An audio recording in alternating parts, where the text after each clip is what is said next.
जैसे इनको पकड़ के निकाल सकते पे लगेगा तो वो यहीं पे असर करेगा।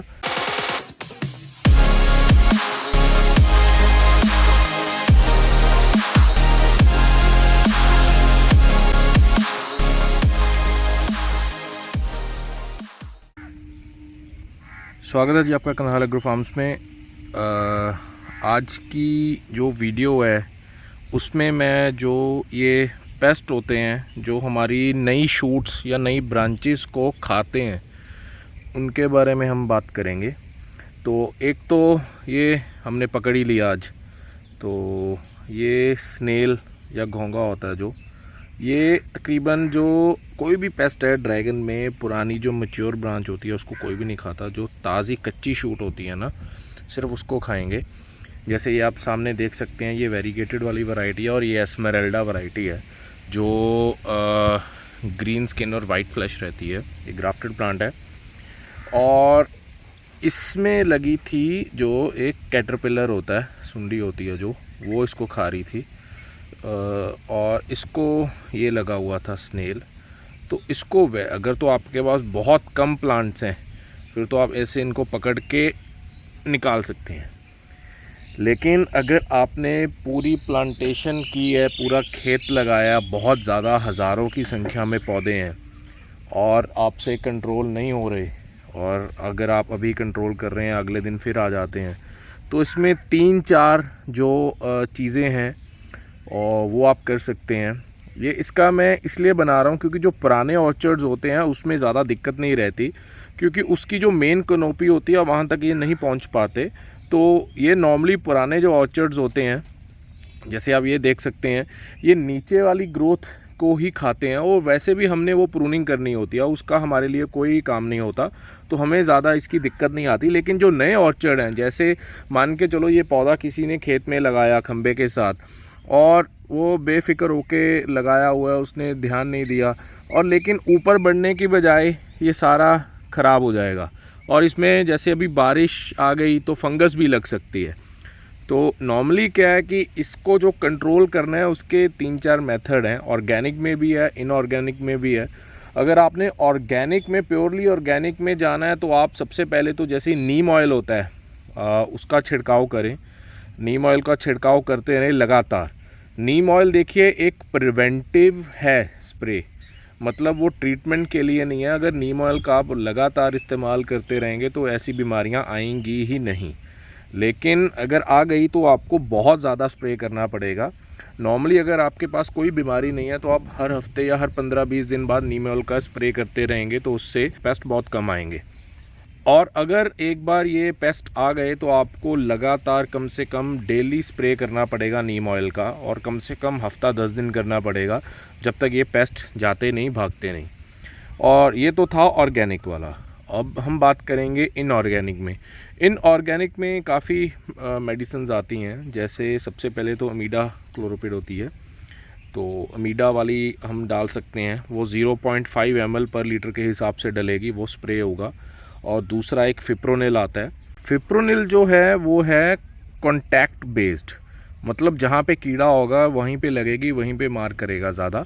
जो अमीडा वाली है वो सिस्टमेटिक है, वो प्लांट के अंदर कहीं भी स्प्रे होगी तो वो प्लांट के अंदर पूरे ट्रैवल करेगी और अगर कल को कोई कीड़ा जहाँ भी किसी को खाएगा तो वो इमीडिएटली पैरालाइज होकर ख़त्म हो जाएगा। तो ये तो मेन 2 ये वाली होगी स्प्रे वाली। और उसके बाद अगर किसी ने खेत में छिड़काव करना है तो वो ऑर्गेनिक में नीम की खली छिड़काव कर सकते हैं, नीम का तेल स्प्रे कर सकते हैं, मतलब खेत में पानी भर के। या फिर एक आती है कार्टैप हाइड्रोक्लोराइड 4%। ये राइस फील्ड जो फील्ड्स होते हैं उसमें यूज़ होती है, जैसे जो बोरर्स होते हैं उनके लिए। इसका भी इस्तेमाल कर सकते हैं खेत में, लेकिन इससे बहुत सारे जो बेनिफिशियल इंसेक्ट्स हैं वो भी ख़त्म हो जाते हैं, जैसे अर्थवॉर्म्स हो गए। कि आप लगातार नीम ऑयल का स्प्रे करते रहें तो उससे ये छोटी मोटी पेस्ट नहीं आएंगे। अगर आप क्लोजली मॉनिटर करेंगे अपनी फील्ड को, अगर आप अपने खेत को ध्यान रखेंगे, डेली चक्कर लगाएंगे हर पोल के पास, तो आप छोटे मोटे पेस्ट हाथ से भी निकाल सकते हैं, इसमें कोई दिक्कत नहीं है। मैं दोबारा रिपीट कर रहा हूँ, ये जो नए किसान होते हैं उनके लिए ज़्यादा है, क्योंकि उन्होंने नए प्लांट्स जब लगाने हैं उनको ये समस्या ज़्यादा आती है। पुराने जो फार्मर्स होते हैं उनको ऐसी दिक्कत नहीं आती, बहुत कम देखने को मिलती है, क्योंकि जैसे मैंने पहले बताया ये सारी जो नई ग्रोथ होती है और नीचे वाली उसके ऊपर ही लगता है, ऊपर बहुत कम पहुँच पाते हैं, तो ऊपर तो इतनी दिक्कत नहीं रहती, नए फार्मर्स को ज़्यादा दिक्कत है।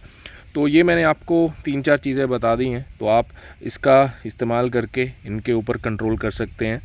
तो कार्टैप हाइड्रोक्लोराइड 4% वाली अगर आप छिड़काव करके करेंगे तो उसके साथ आपको जैसे आज आपने उसको खेत में छिड़काव कर दिया हाथ से ग्लव्स पहन के, उसके बाद आपने उस पूरे खेत में खुला पानी छोड़ना है, उससे 2-3 चीज़ें और भी कंट्रोल हो जाती हैं। जो ग्रब्स होते हैं जैसे ये वाले, ये घास की जड़ें जैसे खाते हैं, तो ड्रैगन की रूट्स भी ये खाते होते हैं, तो ये भी कंट्रोल हो जाते हैं, और कुछ हद तक नीमाटोड भी कंट्रोल हो जाता है इससे। तो इससे आप करेंगे तो आपको काफ़ी अच्छा रिज़ल्ट मिलेगा। और जो इमीडा वाला और फिप्रोनिल है उससे तो अच्छा रिज़ल्ट मिलेगा ही मिलेगा। बाकी ऑर्गेनिक में अगर आप कर रहे हैं तो नीम ऑयल है। अगर आपके पास बहुत कम प्लांट्स है तो आप रेगुलरली खुद मॉनिटर कर सकते हैं, उसमें आपको कोई स्प्रे की भी ज़रूरत नहीं है, वो आप खुद देखें, जहाँ पे आपको पेस्ट नज़र आ रहा है उसको आप रिमूव कर दें। और जब ये आप डैमेज देख लेंगे एक बार ऐसी, तो कोशिश करें ये डैमेज रिमूव मत करें, क्योंकि अगर उसने इधर से खाया तो ये प्लांट ख़राब नहीं होगा। कोई भी जो नई शूट है वो किसी भी जो कोई भी कांटा है या बर्ड है वहाँ से चल पड़ेगी। जैसे ये चल रहा है, अगर ऊपर से भी खा लिया तो कोई दिक्कत नहीं, साइड से जहाँ भी कांटा है वो वहाँ से चल पड़ेगा, ऐसा कोई इशू नहीं है। अब आप ग्रोथ ख़राब मत करें। तो और एक बात और है कि इसके ऊपर आपने जब भी आप ऐसी डैमेज देखेंगे तो इसके ऊपर आपने फंजीसाइड का स्प्रे ज़रूर करना है, क्योंकि यहाँ पे जो प्लांट का जो स्ट्रक्चर है, सेल स्ट्रक्चर है, वो एक्सपोज हो चुका है, ज़ख़म हो चुका है। तो जैसे इंसानों के ज़ख़म पे हम खुला नहीं छोड़ते, कोई दवाई लगाते हैं, तो सिमिलरली इनके ऊपर भी हमें फंजीसाइड का एप्लीकेशन करना पड़ेगा, नहीं तो इनमें फंगस एंटर हो जाएगी और प्लांट को डैमेज करेगी। बैक्टीरिया भी जा सकता है, तो मेन फंगस की ज़्यादा दिक्कत रहती है, तो इसको आपने फंजीसाइड का एप्लीकेशन कर देना है।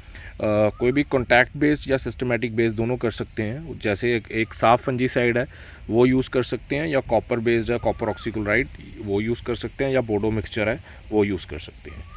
तो ये आप अभी इस टाइम पे ये दिक्कतें आ रही हैं, जो नई ग्रोथ का टाइम है, ये ध्यान रखें, क्योंकि यही छोटी छोटी चीज़ें होती हैं आपकी जो ग्रोथ पे इम्पैक्ट करती हैं, और आपकी जो कटिंग्स हैं वो डैमेज हो जाती हैं और फंगस आ जाती है।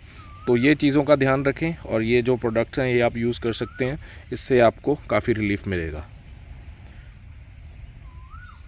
वीडियो को लाइक करें और चैनल को सब्सक्राइब करें, और बाकी अपने दूसरे फ्रेंड्स और फार्मर के साथ शेयर करें, ताकि सबको बहुत अच्छी जानकारी मिल सके। तब तक थैंक यू, धन्यवाद।